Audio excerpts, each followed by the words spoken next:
Ang dami naming gatas dito, guys. Ayan, oh.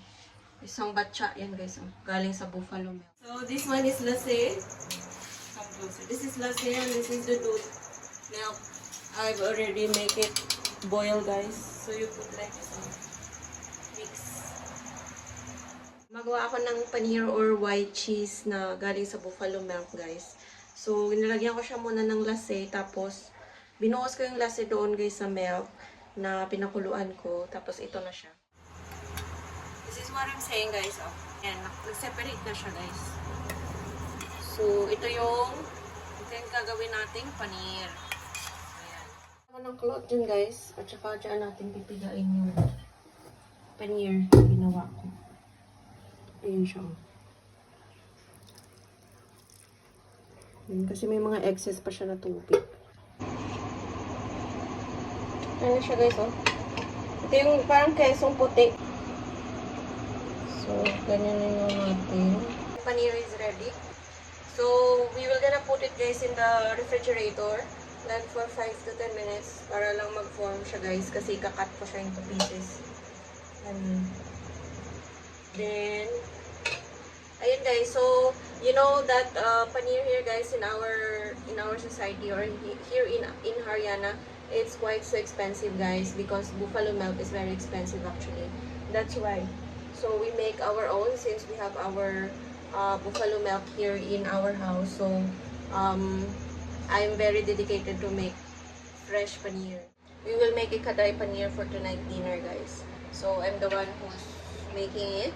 Every time I'm the one who's making food, sabji here in our house, guys.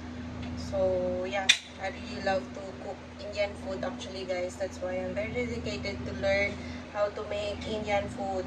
From roti, paratha, sabji, chutney. So the ingredients that I need for kadai paneer is here.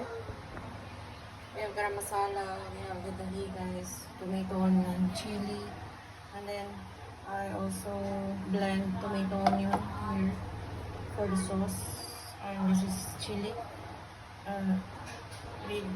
red chili, turmeric. So this is the paneer I made already, guys, the fresh paneer. This is the fresh one I made. The first one I made, and this is the second one. So this is already in a pack. And this one is a little bit, hindi pa siya masyado, hiwa-hiwalay pa siya. Ayan, try kong i-cut. Cut natin sa gitna.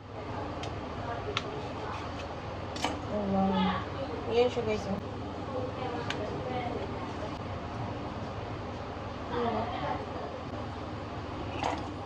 देखिए मैं सही है ना बढ़िया सही है ना सही है okay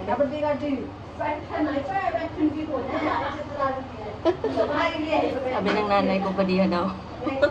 We're gonna use ghee, guys, for cooking. Nilagyan ko siya ng turmeric and chili powder.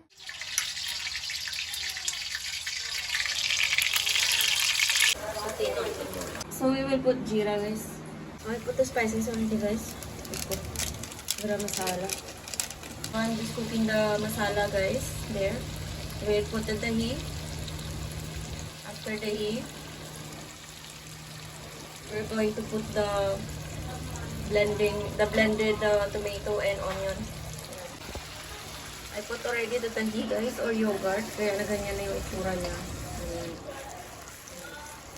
Tuin na natin ng konti, tapos lagyan natin yung tomato oil. Guys, paluto na yung sauce niya. Alam mo, pag luto na yung sauce kasi, guys, nagmamantika siya sa gilid. So, luto na, guys, yung pinagpawisan ko. Pawis na pawis ako. Diyos ko, grabe pa yung init dito. Okay. So, ayan yung niluto ko. Ayan siya.